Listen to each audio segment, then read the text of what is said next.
Hello and welcome to the latest edition of Hess World The Podcast. I'm delighted to have as my guest today, Mike Mudie. Thank you, Martin.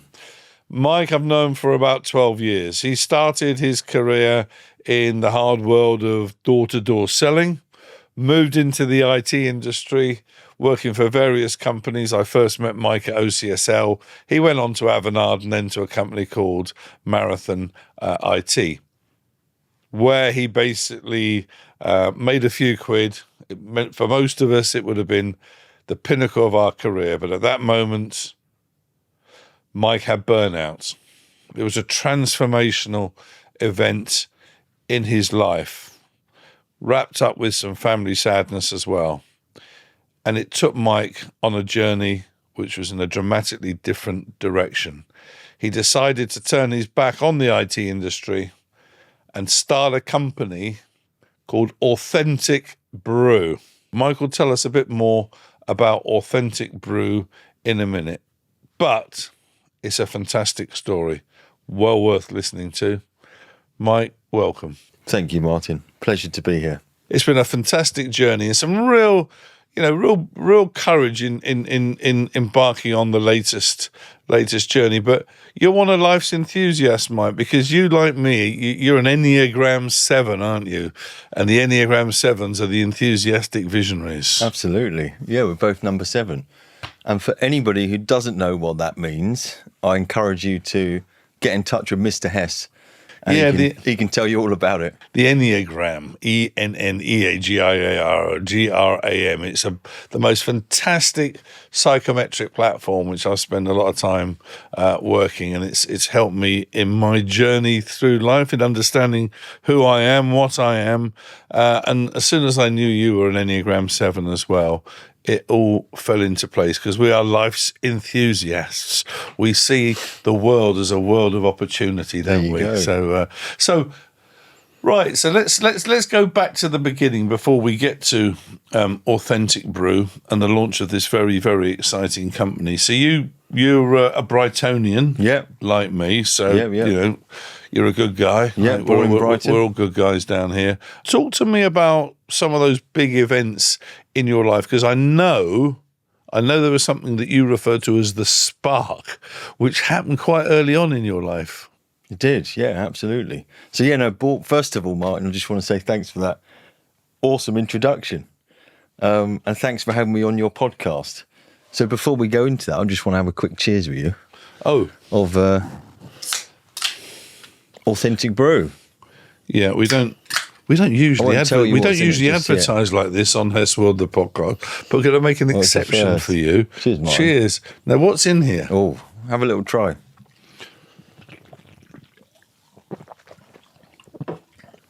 I like it. I'm not sure what it is, but what's in? Go on. Inside, we've got 3 organic medicinal mushrooms from the UK. Yeah.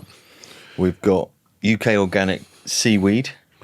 Right, blimey. We've got something called L-theanine, which is an extract of leaves. We've got fermented rhodiola, which is like an ancient root, a bit like ginger, but we ferment it.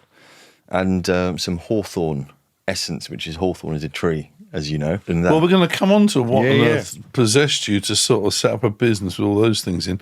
But I have to say, it actually tastes pretty good. Oh, good. Well, that's it a win. It does taste pretty good. It tastes really nice. And by the way, I'm not getting paid to say that. But right, let's go back to the beginning. So the spark you were asking about. I think for me, that spark came at school. I remember it well. It was, I was 11 years old, and I was the only boy in the school who couldn't go on the school trip to France. Why was that? Couldn't afford it. Okay. Yeah, it was a week holiday, and everyone went off, and I had to come into school, and it was the janitor looked after me for a week, and it was just you and the janitor. Yeah. I know. There's a few. Yeah. Your mind can go a bit racing there. No, I'm not going to go there. Don't go there. And that was. Yeah, it's a bit of a realisation. I think that the fire was certainly lit at that point, because I thought you need funds to go off and do some interesting things, like the school trip, for example. Were you aware at 11 then the reason? Sorry, you that you didn't go on the school trip is because mummy and daddy didn't, or mum and dad didn't have enough money? Did it sort of dawn on you then? Yeah, it was not too much, but it was definitely apparent that due to lack of funds, the school trip wasn't happening. Right. Yeah, and I say to everybody now, it's the best thing that ever happened to me. Right. The fire was lit. Really? Yeah, and that next day... well, the fire was lit that 8, basically money's important and that you have to what was the fire telling you? The fire was telling me you need funds to go and enjoy things in life. So I've got to create that for myself. Right. So I remember the next day, there or thereabouts, within a few days, I went down to the local newsagent and I got a paper round. And it was only like £12 a week, but it was decent income, which I did, and I saved up. Was this before school or at weekends? Before school and at weekends. Right. So, yeah, it was the early shift. But I just remember it, I remember thinking, right, I've got to go out and get this for myself. And that's what I did. And, yeah, it was funny because that paper round actually opened up a whole new world for me because you're in and amongst the community. You're getting to know people in the area, and the doors that opened just because of I was delivering the papers, and I took a bit of time, at Christmas, write all the Christmas cards, and you get to know the people. But yeah, the opportunities that came just from that was vast. Getting invites to come and play golf. One of the people I delivered papers to bought me my first set of golf clubs. Then you start washing everyone's cars, and suddenly you're like, yeah, do you know what? It's all happening. I never did a paper round. You see, this is probably where it all went wrong for me because I thought it was too much like bloody hard work for what I got back. So I should have done it though. But my brother did. My brother did a paper round, but it was the most common way of making money as a kid. They don't exist anymore, paper rounds, do they? But so when you say, because I know that there was something happened, because you went into golf, didn't you? Yeah. And this was a pretty unconventional route. And tell us about from school to golf then. Tell us about that story. Yeah, well, like I said, I got introduced to golf. I think my dad used to take me to golf when I was young to pitch and putt, down on Hove Lawns, which is not there anymore. They turned it into a skate park. Yeah.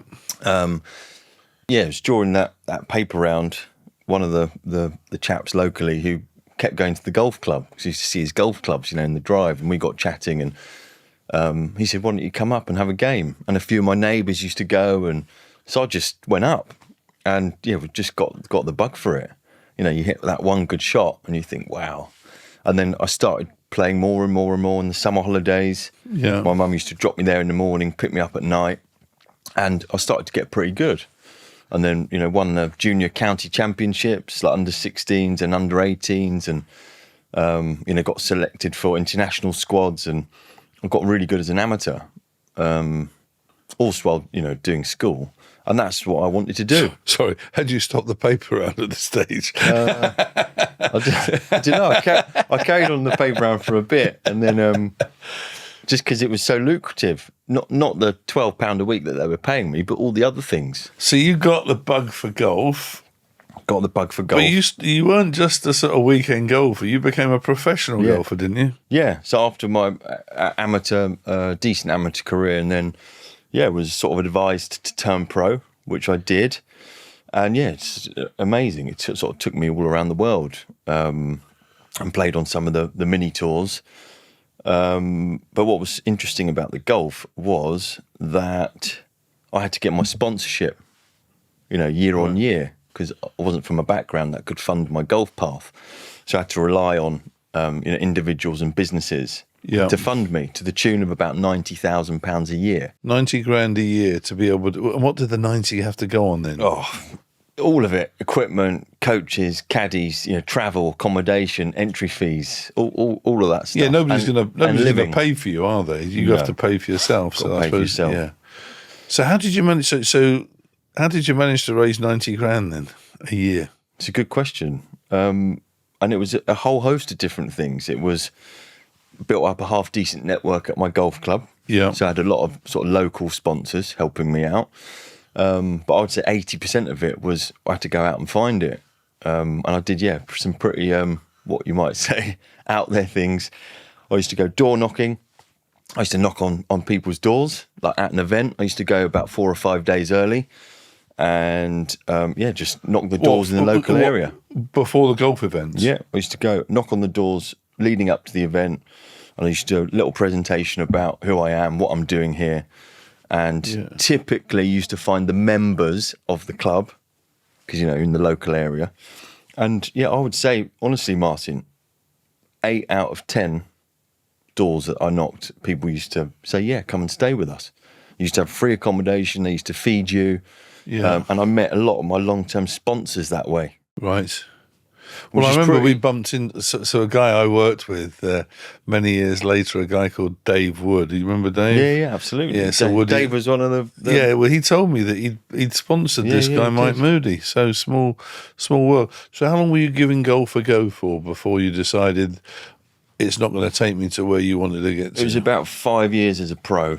Okay. Yeah, and I was on some mini tours. I went out to South Africa and played the Sunshine Tour, and I never quite delivered on the expectations I had for myself on the golf course. Why was that though? We haven't really spoken about that. What was the difference between you being a fantastic golfer but not being quite good enough to make it on the pro tour? Sorry, I know that's a killer question. Yeah, what was it? You've always been good at those killer questions. I think it's like any sport, people talk about being in the zone and you free flow and you let your talent just naturally flow without any obstacles.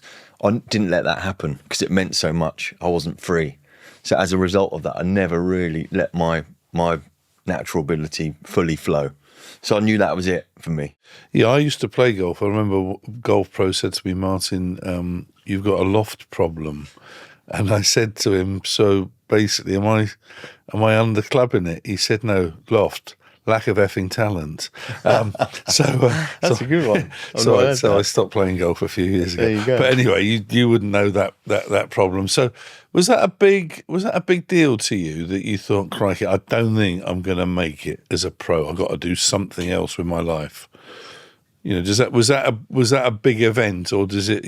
No, I think it came on gradually, and to be honest, Martin, I was having so much fun, and I was getting so much fulfillment out of raising the sponsors and looking after my sponsors, that actually outweighed the golf. That's interesting. Yeah, and I thought, how can I leverage that in a career outside of golf that was going to allow me to fulfill my dreams and ambition, which for me, given the background that I've just shared, was to have, financial freedom. Yeah.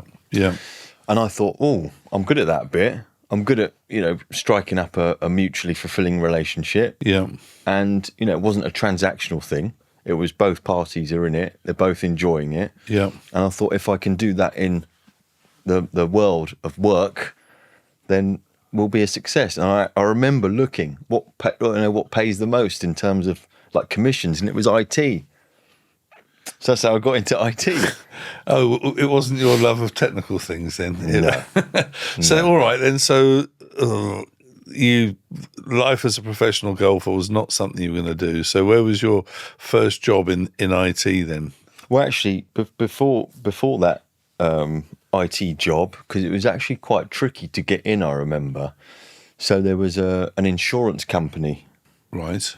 Called Combined Insurance. Right, never heard of them. No, you probably haven't. And I went down to meet the sales director and we had a good interview, and he said, look, this is a commission-only role. There's no salary. I was thinking, okay. And he goes, and it's just going to mean you're going to have to go door to door to sign self-employed people up to this insurance policy. Right. Because, if you're self-employed, you have an accident, yeah. There's no money coming in because you're the person who is pulling in the money. If something happens, you have an accident and there's no money coming in. This policy paid you X amount per day while you're off. So he goes, you're going to have to go door to door and it's commission only. And I was like, door to door? I've been doing that for years with my sponsors. So it was no problem for me. And I remember taking the job and loved it. I absolutely loved it. And it paid really, was that in the really well. Brighton area? Yeah, Brighton and Portsmouth. Wow. Okay. Yeah, and it was just going door to door, asking self-employed people, if something happened to you and you couldn't work, have you got something in place that pays you? And yeah, 90% of the time, nobody did.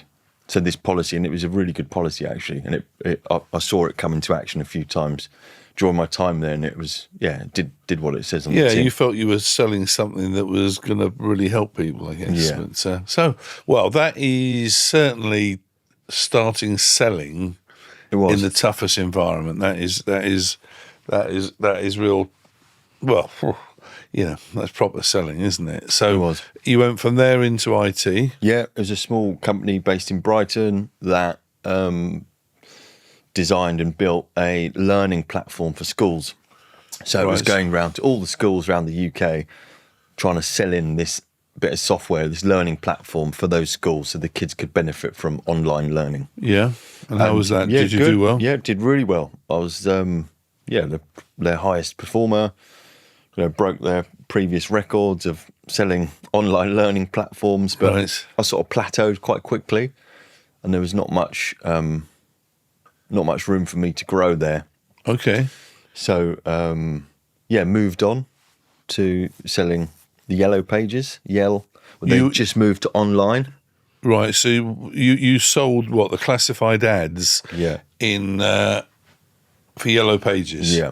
So that was a lot of phone calls. A lot of phone calls and the good old door knocking. Did some door knocking as well. Was this 80% the old door knocking? Was it? So there's a trading estate. Go and call on all. Exactly.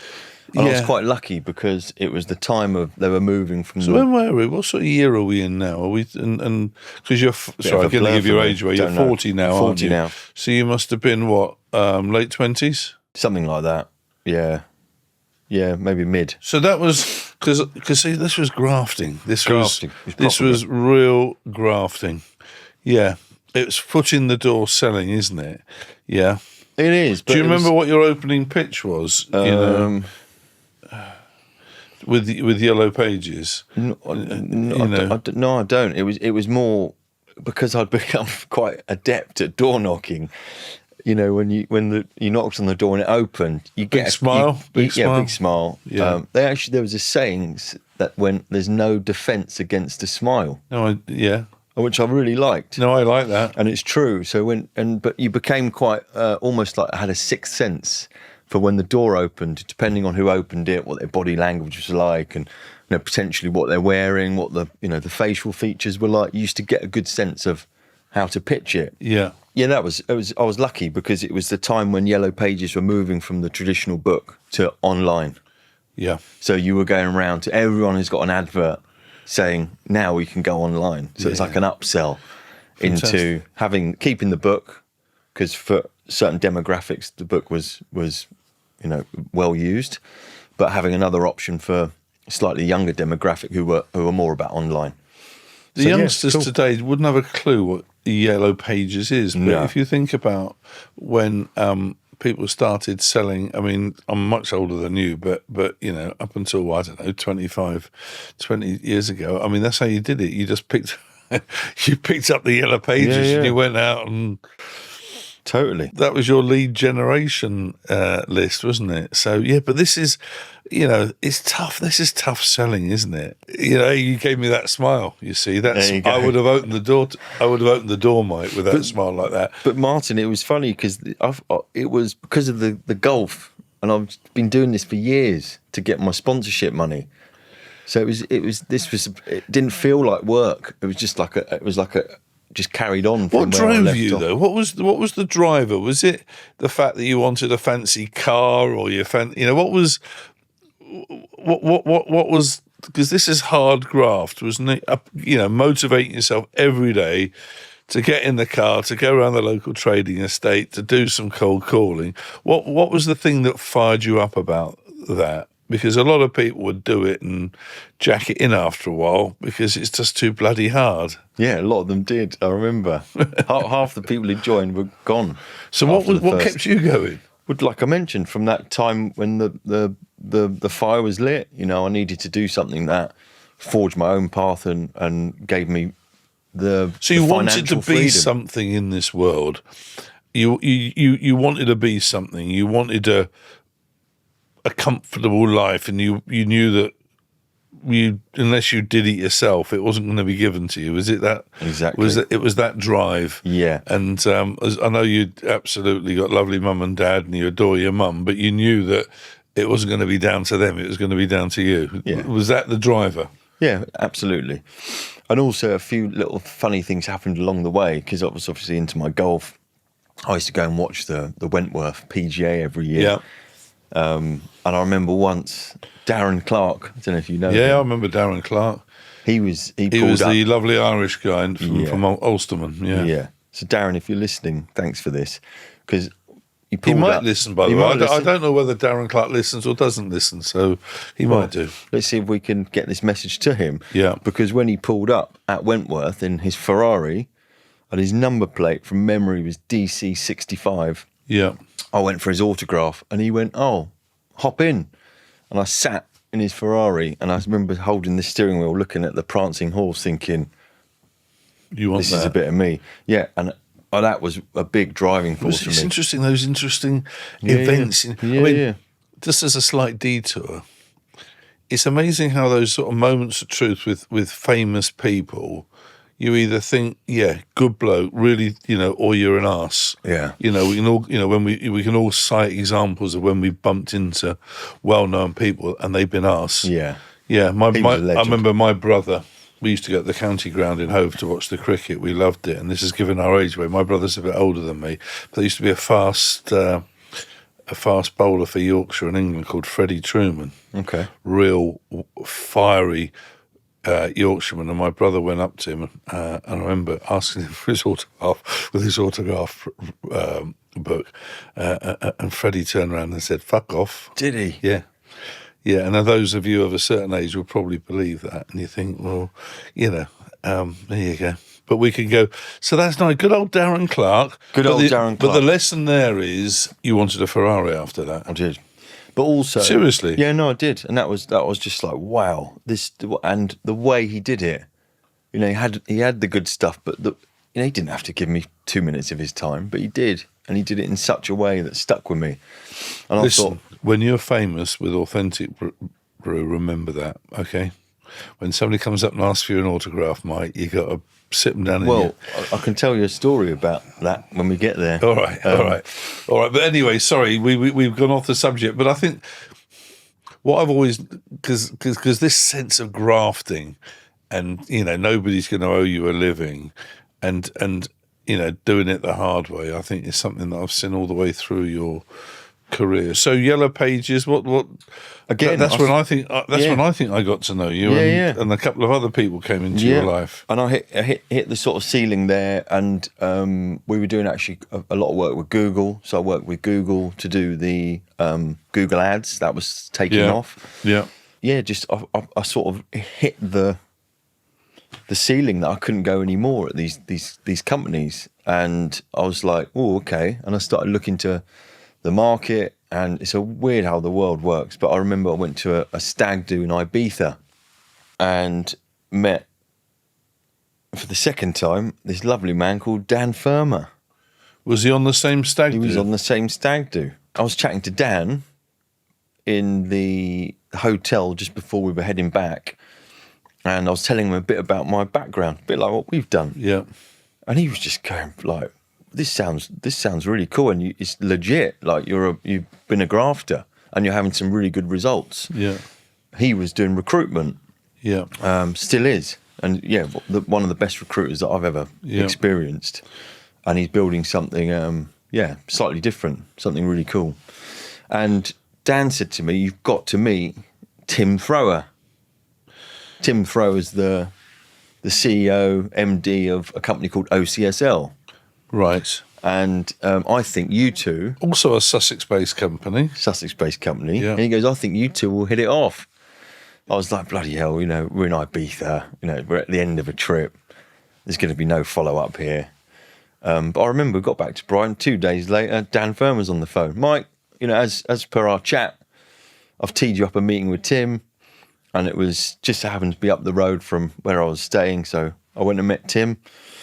And within a few minutes of meeting Tim, I gave him my CV, and he just pushed it to one side, and he went, well, Dan's filled me in, and we've had a chat for a few moments. He goes, I want you to come and work with me.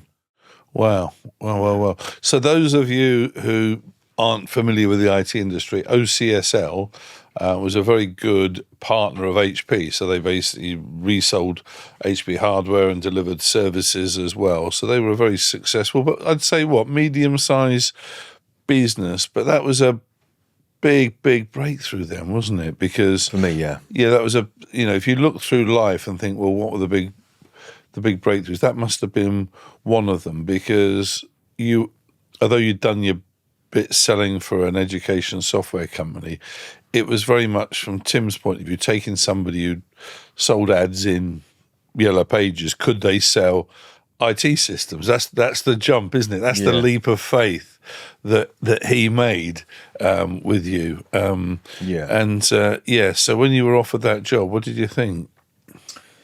Oh shit. No, Eureka? I thought, let's go. Yeah, I thought Eureka, because I obviously did a bit of due diligence before I took the role. I met some of the staff there, and learnt a lot more about OCSL and some of their partners. And I thought, I'm not going to hit this ceiling quite as quick. I thought there's a lot of scope here for some quite big stuff. There's a lot of money to be made here. Well, did you turn up at their office in Wisborough Green in the middle of the Sussex countryside and see? I mean, talk about, there's not one Ferrari in that car park. There were loads of them. There was. Yeah, that used to be a bit of a running joke, because the sales teams there used to turn up in all sorts of very fancy cars. But I suppose that was a real big sort of launch pad for what came next for me. Dan was brilliant to follow up. Yeah, as he that said was he good. would.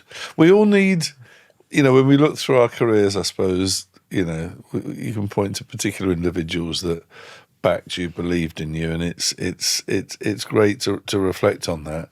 So that those skills you had of cold calling, doing it time and again, building relationships, connections, so that people bought from you. How transferable was that skill into OCSL, which was, let's not get overly carried away, but it was sort of higher value ad selling, wasn't it? It was a big, serious business to business. Did it translate? Yeah, they weren't really selling many ads at OCSL. But yeah, absolutely, it's the same thing. It's mutually fulfilling relationships. And did OCSL give you a bunch of customers, or did they say, no? Did they say, off you go, find your own? Absolutely. Off you go, find your own. Find your own. And again, Martin, that was very happy with that. That's what I've been doing. So it was interesting sitting around, the sales teams asking everyone they were asking all the management for leads, give us some leads, and you just go and create your own. So that's what I did. Yeah, that's when I think I got to that's when I got became chairman of OCSL, and I got to know you, didn't I? And was massively impressed with the fact that you were out there, particularly in the Microsoft world, networking very, very hard and hustling to basically find business. Again, no, you're right, Martin. I was lucky, a bit like the Yellow Pages flipping into online. Yeah. My background wasn't IT, and it was of the time where hardware, like on-premise infrastructure was just moving into cloud-based, software-based. Yeah. And that's the bit that attracted me. And there was a lot of hype around Microsoft and Office 365 and these new bits of software. And there was an allure to that. I could really see that taking off. So I decided, with Tim's blessing, I wouldn't focus on the old school IT infrastructure. I would really focus on the software side of it with Microsoft. Yeah, and I think you were, you were really successful. I think you were under the... And Anuj Moaha took you under his wing, didn't he, as well? So very much so. Yeah. If we're doing shout outs, 100% shout out to Anuj. He was an earlier guest on one of my earlier guests on the podcast was Anuj. Yeah. I saw it. Did you did you learn much from him? Oh yeah, he's the master from my perspective. Yeah. He's incredible at what he does. And I wrote to Tim because I had a little interaction with Anuj out of their London office, And just from that, short time with the Nuge, I wrote to Tim and said, I think I can do really well here at OCSL, but can you put me in the London team with the Nuge? Because I think if working with him, I can learn a lot and develop quicker. So that's what happened. And we were a good team. Yeah, very good. And then you went from OCSL to Cancom. Did OCSL sold? I can't remember when exactly you left, but then you went to Avanade, didn't you? Yeah. Much bigger company. That I remember you came in and said to me, I think you came. I was working up in London. I remember you saying that you had this opportunity to go to Avanade. Yeah. Thought it was a good move, actually. To be honest, I think it was, and that was another. You say step forward, but that was a much bigger company, wasn't it? How did you find that? Yeah, no, it was a much bigger company, and because I was focusing on the Microsoft side, I used to get offers of jumping ship to these big sort of Microsoft focused companies, but because of my loyalty to Tim taking a bit of a flyer on me, yes, I always stayed with OCSL, but he had just decided to sell OCSL to Cancom. Yeah. So that was my time to exit. Yeah. With Tim's blessing, and you were very much involved in those conversations as well. So yeah, I finally opened the door to Avanade, who had wanted me to get involved. And yeah, I think I was the first person through their doors without a university degree. First person, right? Okay. Yep. And I remember it being a bit of a process to even get in. What did you notice the differences between OCSL and Avanade? Because, I mean, it's pluses and minuses. It's pros and cons, isn't it? Yeah. Different beast. Yeah, I think OCSL got to about 50 million turnover. Yeah. And Avanade UK were doing about 250 million. Yeah. So it's a bit more sizable. And they were very much focused on the Microsoft services element. Yes. That's it. Yeah. So they were owned by Microsoft and Accenture, and Avanade were the services delivery arm of that. So it was all Microsoft services around the Microsoft ecosystem, which suited me because that's all I'd done at OCSL for all those years. So it was a natural progression, and for me it was the holy grail of a Microsoft seller to get into Avanade. Yeah, I can see that. So it's a big deal. Yeah. Big deal. And I remember a certain Martin Hess wrote them a letter. Saying don't hire him. Don't hire him, yeah. Yeah, he's crap. Yeah. Yeah. So what did I say? That you're a good guy? It's something like that. And I think it was because I didn't have the university creds.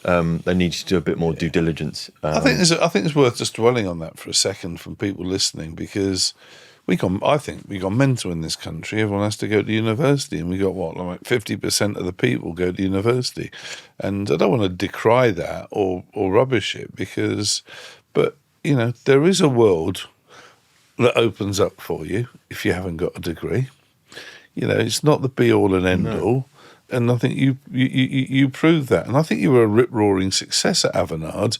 Well, so you told me. Anyway, but you won a massive deal. I don't know if you want to talk about that, but it was, maybe you don't, but it was, it was their biggest advisory deal that they'd done. Who was that with? You can't say, all right. I don't know if I'm allowed to say, but it was one of the big gaming companies. Yeah, gaming, gambling conglomerates who were buying a big entity out in the US for $12.5 billion, and they needed an integrator to go and do a load of diligence across all the companies and work out a strategy how to integrate them from an IT perspective. And through my network that I've built up all these years. See, this is the interesting thing, Mike. You see, I think that you'd built a network, you'd invested in people, you'd invested in networks. You got this gift that people will buy from you. People like you. And to me, it's that combination of hard work and that ability to connect with people and just to read the dynamic of a sale buying situation that I thought you were brilliant at, actually. Because you've got to read the dynamics of a deal. I remember when we had the I will mention it. You were very good also at using me, and I think that's another big plus for a B2B seller, is knowing how to use the execs around them, when to play them in, when not to play them in. I learnt that at IBM, that as an IBM salesman, we were taught to use everybody from the CEO downwards as a resource to help you win the sale. And that stayed with me forever. And the really smart sellers, the really good ones, and I'll put you in that category, know when to basically use the exec, how to use them, when to use them. And you did that very effectively at a lovely firm of lawyers called Forsters, do you remember? Yeah. In Mayfair. And you played me in, Martin, could you come in? I want you to say this, this, and this, and then you can shut up. But it's smart, isn't it? You just know how to, And I remember the other thing I loved about you, Mike, which is when I said, well, are we going to win? There was none of this, don't know, don't really want to commit myself. You'd say, yeah, we're going to win it. We're going to win it. And that wasn't just right, just before they were going to place the order. This was several weeks before we were going to, we ended up winning it. And it was quite a big managed services deal we won. But I remember you having the courage to say and I think I was the chairman, or I can't remember, or the CEO at the time, but you said, no, we're going to win it. Yeah. And we did win it. Yeah, no, absolutely. Well, I think you said to me, a good seller always knows if they're going to win or lose a deal. Yeah. And, I was lucky that... Good sellers should never be surprised when they lose, is the saying that I would say. And that's, if you're surprised when you lose, what does it say to you? It says you're either not close enough or you're not reading it right. I think the only eventuality where you could be excused is if somebody delivers a barefaced lie to you. Yeah. Then that can catch you out, and that can happen sometimes. But good sellers usually know when they're going to win and lose, don't they? It's true. But I was really lucky. I think I had good people supporting in all the deals. And another shout out to Mr. Mark Skelton. Mark Skelton. Yeah, he's a legend. He's been another guest on Hess World. Oh yeah, I saw that. He's he's great CTO. Great CTO. One of the best, if not the best. And he was very supportive of me, building the Microsoft practice at OCSL. He used to come to a lot of meetings. We used to do them together, and he was great because he was a bit like me in the sense that we were listening to the customer. The deal was about shaping something that suits the customer's needs.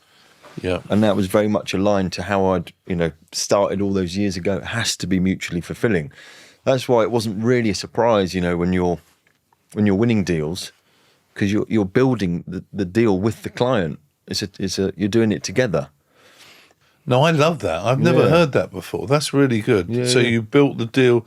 So was that? No, always. You told me, Mike, and I don't know if you want to share it, but you had a formula for winning deals. Do you remember you told me that? And you used to say, I don't want to give it away now. But there was something around. You always found excuses to go back to the client, didn't you? Well, it was always to learn more. So if there was any ever some question marks that hadn't been answered, you'd always go back to the client, and I would show them it. Building up this profile of what we've got to do to win the deal. There's a few question marks here. Could you help me fill them?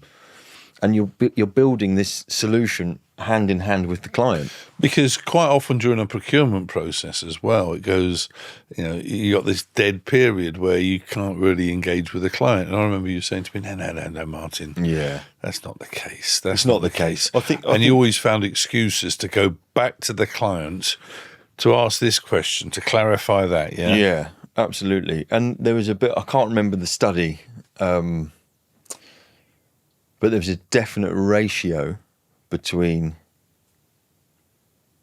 frequency of interaction with the client versus a winning bid. Yeah. Effectively saying the more interactions, the more conversations you're having with the client, the more successful you are. And you used to contrive it, didn't you? You used to find excuses to have those interactions, didn't you? I don't know about contriving. That sounds underhand. No, but you'd find an excuse. Yeah, you'd find an excuse. I don't know if it was an excuse, but I'd always interact with the client if we needed more information.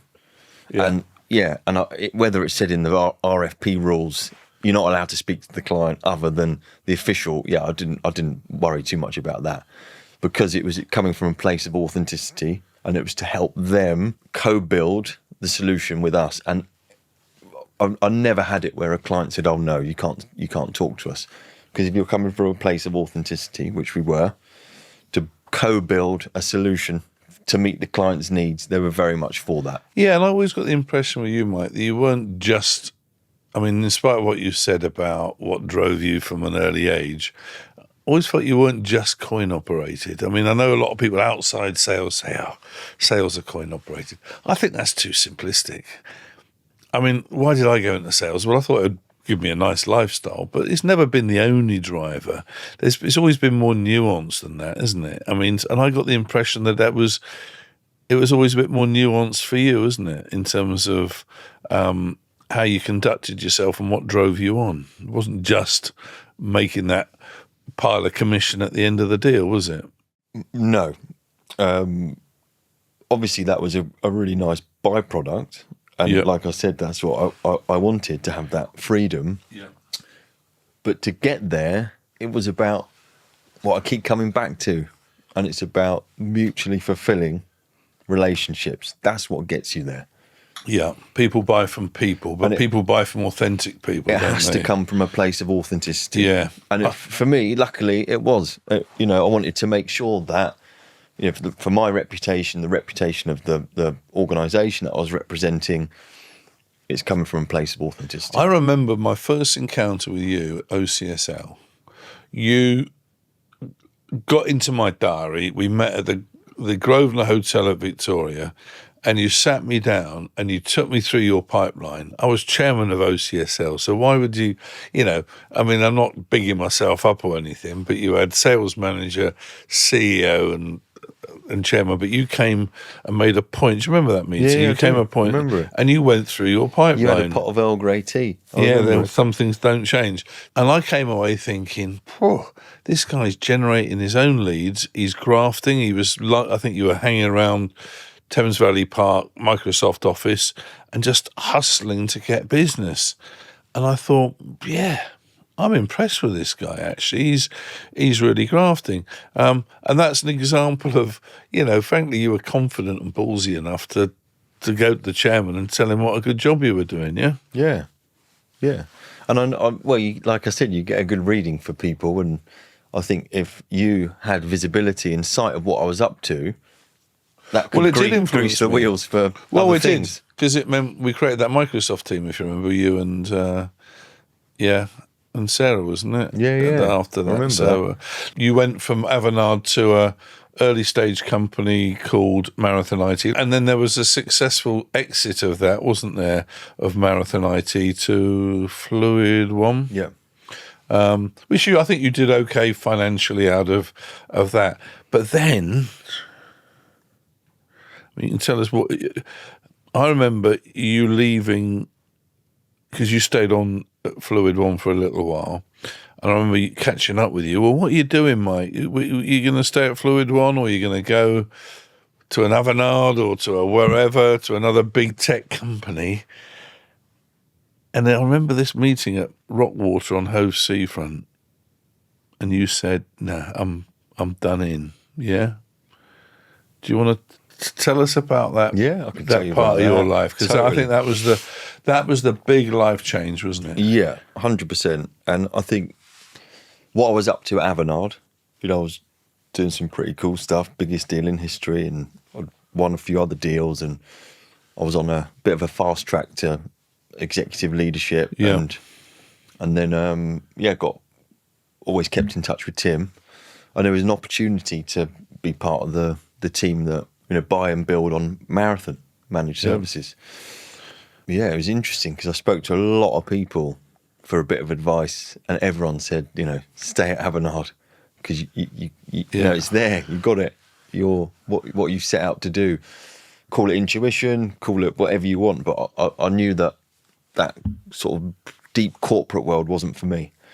So I went and joined Tim, and like you said, we built Marathon Managed Services up, and we were acquired by Fluid One, and I had a small equity stake in that. And then I stayed on for 2 years to help with the integration into Fluid One. And then I was out. And it was during that time I handed in my laptop. I was all done. And I was thinking, I was 39 at the time. You sort of made it type thing. Yeah, well, you made a few quid. Yeah. And I remember I went to bed, woke up the next morning, couldn't get out of bed, couldn't move, couldn't lift an arm, couldn't put one foot in front of the other. Couldn't look at any lights, and that lasted about 5 months. During that time, I went to see lots of specialists, medical specialists. I saw, cardiology, neurology, blood, hormone specialists, and I just got given antidepressants, sleeping tablets, painkillers. That was the solution. Had you had a breakdown? Not me. In terms of having a breakdown, I didn't know what it was. It was out of my control, and I thought, this is odd. And you couldn't function. Couldn't function. Call it. Yeah, if you want to call it a breakdown. You probably did have a nervous breakdown. I mean, that's a big catch-all expression, isn't it? Yeah, I wouldn't. Yeah, it is a bit. But I didn't take any of those meds, and I went down the holistic road and spoke to some incredible people. And what it was said to have been was my adrenal system was so on fire that when I handed in the laptop and went to bed, all of that world, and you can call it from since I was 11 to 39, had stopped. And it was my subconscious and central nervous system tuning down my motor capabilities, so my movement. So I had no choice but to rest and recover. That was scary, wasn't it? Very scary, yeah. Ambulance was called on multiple occasions because I thought that was it for me. I was having, hot and cold sweats. My heart was going like the clappers. Well. I felt like I had barbed wire around my head. It was really Isn't that scary. interesting? So in many respects, one of the pinnacles, you could argue, of your career, frankly, you made a few quid. And so a lot of people would have said, Eureka! Started with a paper round, and now I've ended up making a few quid with the sale of a business that I was involved in, and yet it turned into... was it? I'm not sure. Was it a near-death experience? Yeah. It was a near-death experience. I thought it was. Yeah. I thought it was. But all the, the MRIs and all the scans and all the things that I went through, everything looked okay. It looked normal. Yeah. So physically, everything was cool. So for me, it was, like I said, my adrenal system, and it was just full burnout. Well. I've never come across this. I mean, full burnout. It's actually. Did you connect with other people who'd been there as well? I have since. Yeah, many people. Tell me a bit more about what brought on the burnout. From speaking to all the people that I did, certainly down the holistic road, I think it was from the story that I told from that young age, having that unrelenting desire to achieve. I think, that 11 to 39. So I was always on, quite relentless, but also went through, some quite, personal trauma. My wife, her mum was diagnosed with Alzheimer's young, 57. And she ended up in a home a few years later. And, we had to watch the decline of that, which is really hard. I say that because, we went through some struggles, trying to have children as well. We lost quite a few babies, early on. And then we had one stillbirth as well at 21 weeks. I don't know if you're familiar with what happens during that process, but yeah, it was effectively a 36-hour labour that is going to be fruitless. And then off the back of that, we were just told, once you've been through that 36 hours of labour, and then, how would you like to, do the funeral? So we were just like, so yeah, lots of those things were really tricky. And for my wife, the one person that she wanted to turn to during that time of need would be her mum. But, her mum was not really aware of what was happening. She's pretty, couldn't be of any support. So it took quite a big toll on Posey. And this was all happening where, at the sharp end of my career. So I didn't let any of this, in my world. I sort of kept it all at arm's length. But yeah, they say your mind and body always keep score, even if you're unaware of it. So, and that was the case certainly for me. And even the good stuff, having our baby boy, Magnus, who's just incredible. Apparently it was a bit of a miracle that he came along. But again, going through all of that stuff, my wife really wanted her mum to be a part of that. Us getting married, her mum couldn't be there, couldn't, be a part of the celebrations. And, that was a really, really challenging time. And my wife really suffered, with postnatal depression, which is really tricky for anyone who knows about that. It's a tricky time. So having to, I think, manage all of that with the work stuff, it takes a toll. I didn't know it at the time. That was the crazy thing. You just keep going. And there was a lot on my shoulders looking back. So when the time came, I handed in my laptop and I went to bed that night. Yeah, my adrenal system for the first time in many, many years had a chance to rest. And it was so severe that, like I mentioned, it was my central nervous system and subconscious that really tuned down my ability to move and do things. So I had no choice than to stay put and rest.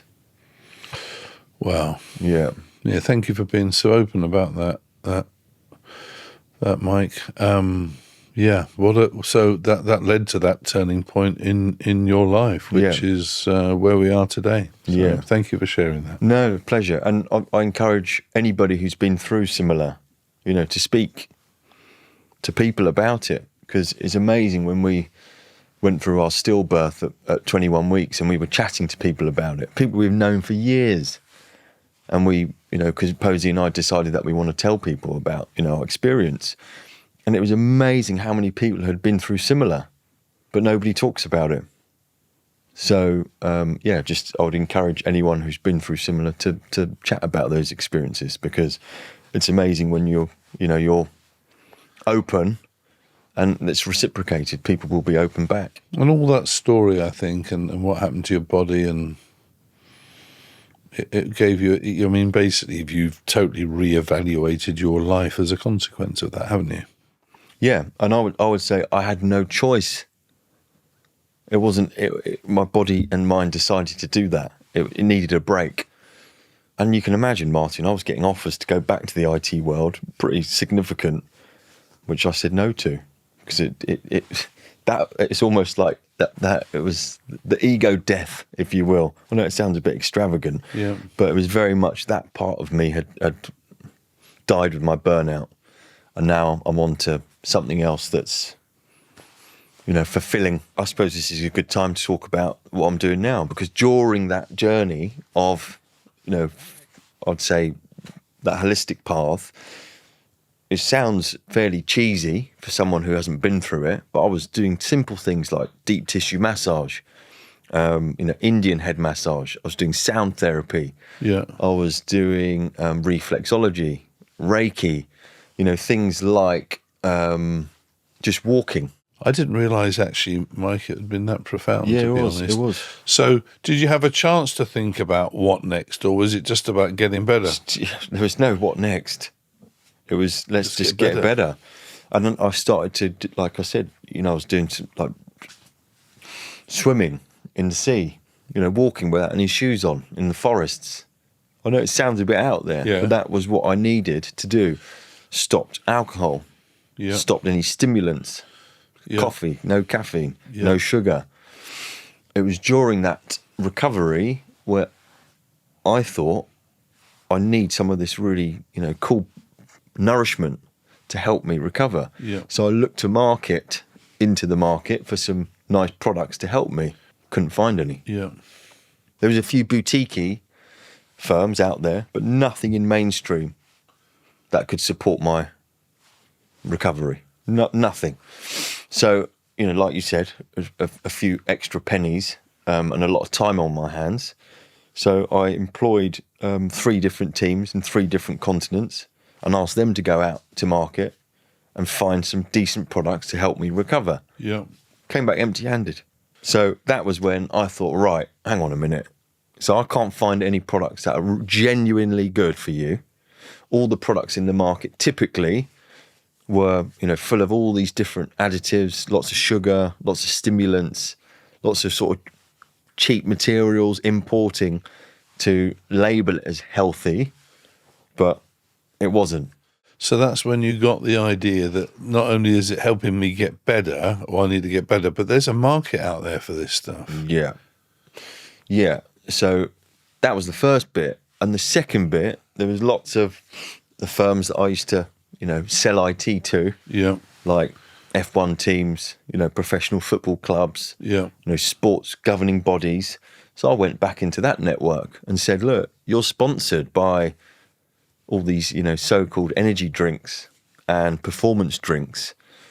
Are your teams like taking them? And they said, no, we're not. It's purely for commercial. And I just thought, wow, like there's no decent products in the market. And that example that I just gave is just pure. And it's not authentic then. Optics. It didn't pass the authenticity test, did it? As in clubs were just basically putting their names for commercial gain, but they weren't consuming the products themselves. So, okay. Yeah. So Authentic Brew was born. So very interesting. Yeah. And this was like a conversion. Would you say it was a moment? Was it a live conversion moment, this whole experience? Yeah, that burnout that I went through was that part of me, that whole part of me, that cycle was. Because I remember, if you don't mind me saying so, you made a few quid with the exit of the company, and I think you bought yourself some nice things with on the back of that, which anybody would do. And I remember you telling me that you got them.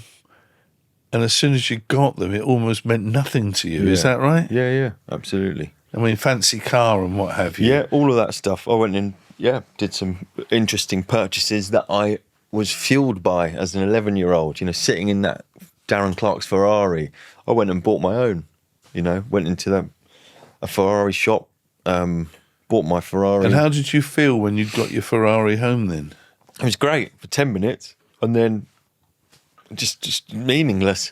So so there was this emptiness in you, was there? Very much so. And I remember when I met you and you said, look, I'm not going back into IT, because it was, what's your next IT venture? I remember you saying, no, I'm turning my back on it. Yeah. I found something deeper. Yeah. And much more fulfilling, was just this thing called Authentic Brew. Yeah. So tell us where you are with Authentic Brew now then.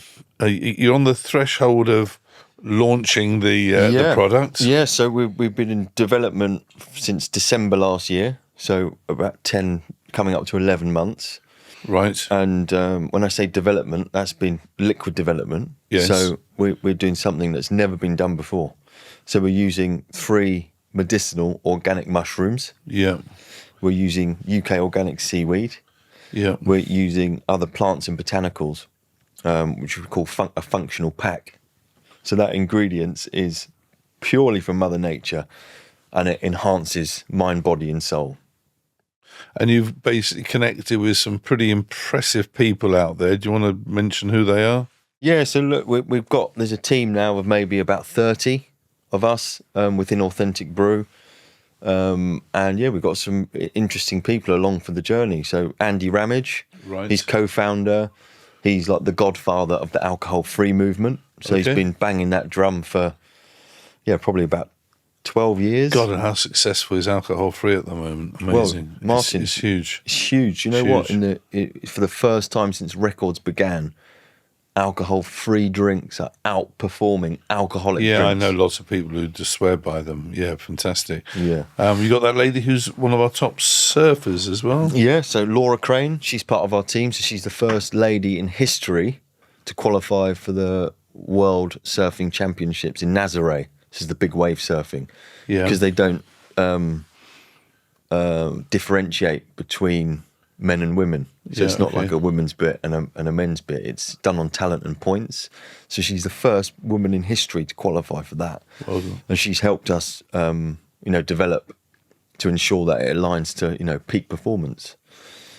So why are you doing this Authentic Brew thing? What's driving you? Is it a different driver than what drove you with your paper round and what have you? 'Cause, I mean, my impression is it's a different drive. 100%. We're pioneering functional wellness. Well, why is it so important to you? Because you're not doing it just to make millions, are you? No, the money side of it is that died with my burnout. That whole ego bit is gone, and this is something more deeper than that. This is hopefully revolutionising a market that's not currently there. So this is pretty deep stuff, isn't it? And Yeah. does it mean? I mean, so look, I don't, because IT's been a great industry for me. But do you look back and think, well, actually, you ended up in IT, but it wasn't deeply fulfilling? I mean, I don't. It wasn't deeply fulfilling. And there's an amazing book. It's called The Second Mountain. Yeah. And it's the premise of it is your first mountain is, driven by egos, all the things that you want to achieve. And when you get to that top of that mountain and you're there and you've done it, there's something missing. So it's the second mountain is all about fulfillment. That's and interesting. I'm on the second mountain now. So it's nothing to do with money. It's nothing to do with ego. It's about... Well, you're spending a lot of the money you made in IT on Authentic Brew, aren't you? Yeah. Because it's the money that's gone into Authentic Brew to get it to this stage has been your money, isn't it? Absolutely, yeah. Self-funded, and with some investment from the closed team that we've got, as well, because they believe in it so much. And yeah, I'm not joking when I'm saying we're pioneering functional wellness. So Seems almost semi-religious, but you're not religious, are you? But it's like it's something very, very deep here and spiritual. Is that the right word? I don't know. I wouldn't say religious, but yeah, there's definitely for me, going through what I went through, I've definitely got an affinity with, you can call it the universe if you want. Yeah, this second mountain is really interesting. Yeah, actually. check it out. I can't remember the author. I'm going to kick myself. But yeah, definitely check it out. It's a very good book, and it's just laden with examples. And, my example's tiny in comparison to what some people have been through. But what's so interesting is everybody who gets to the first mountain, the top of it, is unfulfilled. The happiness is short-lived. Makes me think about, have I even got to the top of the first mountain? I don't. But you, Martin, knowing you, I know we're going a bit off-piste here, but I see you help a lot of people. And I think you get a lot of your genuine fulfillment and happiness with helping others. And that's a bit like the second mountain mentality. Yeah, maybe I do enjoy helping other people. Yeah, Well, you do a lot of it. And that's what the second mountain's all about. So yeah, and that is what Authentic Brew's about. And with Authentic Brew, we've set up a foundation. So 25% of our net profit goes to the Authentic Brew Foundation. And that foundation distributes funds globally to what we call rewilding people and places. Yeah. So it backs biodiversity and restoration projects around the world to the people and places that need it most. And that's something that's so close to my heart that we want to see. So can you see yourself doing this for the rest of your career? For the rest This of is your what I'm doing. Yeah, I mean, Authentic Brew, we've got an amazing world-class team. We're developing world-class products, and we're developing a global brand. Because and that's why I got you on the podcast, because I think this is an amazing story that you tend to get into. I know you talk about second mountain, so I'm not sure people do midway through their career do something so dramatically different that they start climbing a second mountain. People might do it when they retire, which is, I've always wanted to do it. Now I'm retired, I want to do it. But very few people do what you're doing, which is why I wanted you on the podcast, because I think it's very, very different. I think it's very brave of you, to be honest.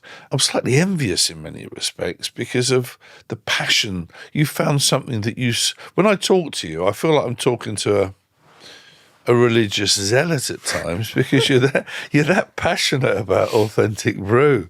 You know, it's like you're so into it, and you know, and when you go to bed, so when you bounce out of bed in the morning, well, you got your little one probably. Yeah, he bounces into my bed. But do you wake up every morning excited about a bit of a leading question about hugely? Do you have that Sunday night feeling about the week ahead, or is it a totally different experience now? There's no, you know what it's like, but doing your own thing, there's no Sunday night. It's round the clock. And you don't miss those forecast calls then. You don't, but you'll be doing them. I tell you, every business does them, but I suppose you'll be doing it with something that you feel you genuinely believe in, don't you? Yeah. I've always seen you as very authentic as well, Mike. Well, I mean, there you go. It's called Authentic No, I Brew. do. I think everybody who deals with you think he's a genuine person. He's a really one of life's really decent human beings. Thanks, and I totally understand why people bought from you. And I love this. I work with the client. We worked on building the solution. That's so you. And I think to have found something that you so passionately believe in, it lets that authentic you come shining through, doesn't it? Yeah, it does. And what's so awesome about what we're doing at Authentic Brew is, like I mentioned, it's a first. It's never been done before. Those ingredients have never been put in a can, ever. So we're having to reinvent the wheel. And where is it being made? In bottle? In a or laboratory, canned? yes. Yeah. In a laboratory by alchemists who pull together the ingredients. And, what we're doing is we call it, it's a fusion of ancient wisdom, because these are all ancient ingredients, mixed with cutting edge science. So when you fuse those two things together, it creates Authentic Brew. Wonderful. And bit of a plug, where can people buy it? When can they buy it? Yeah, so we're focused on direct to consumer. So that means you come and join the ABC, the Authentic Brew crew, which I know you're a member of. So thank you for that. And you can just buy one-offs. So go to the website, Authentic Brew. Yeah, become member of the authenticbrew.com. And then order it. And then, you can order online. You can buy one-offs, whatever you want, but you can also subscribe. There's, family bundles.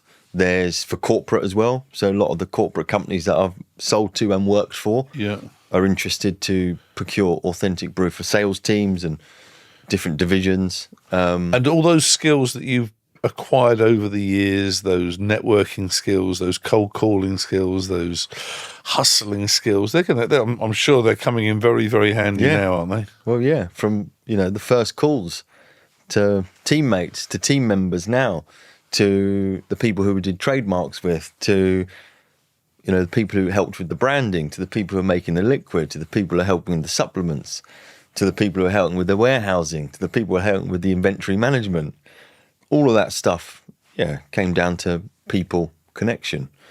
Wonderful. And I take my hats off to you, Mike. We're talking now at the beginning. Well, it's not the beginning of the journey, but very close to the big launch. Yeah. I'd love if I'm still doing this Hess World You podcast thing in a year's time. I'm going to get you back and see how you've got on, because it's not going to be plain sailing. It's going to be some bumps in the road, I'm sure. There always is. But the closest I ever got to this, I think, was I invested in a beer company once called Bondi Beer. And I remember it was some of the best fun I've ever had, actually. That's cool. Not that IT's isn't fun, but you know what I mean. And I really admire what you're doing, Mike. I wish you all the very, very best. But I think given who you are, your authenticity, your passion, you're going to pull it off. If Ladbrokes had opened a book on it, I'd have a bet on you making a success of this. So thank you very much for being on the podcast. I hope everybody's enjoyed it. It's a different story, which is why we wanted you on, Mike. Very best of luck. Thank you, Martin. It's a pleasure to be on your podcast. And thank you for all your support over the years in the IT world, but more recently, with Authentic Brew. Should we say cheers? Absolutely. Cheers to you. And to you. Cheers, Martin.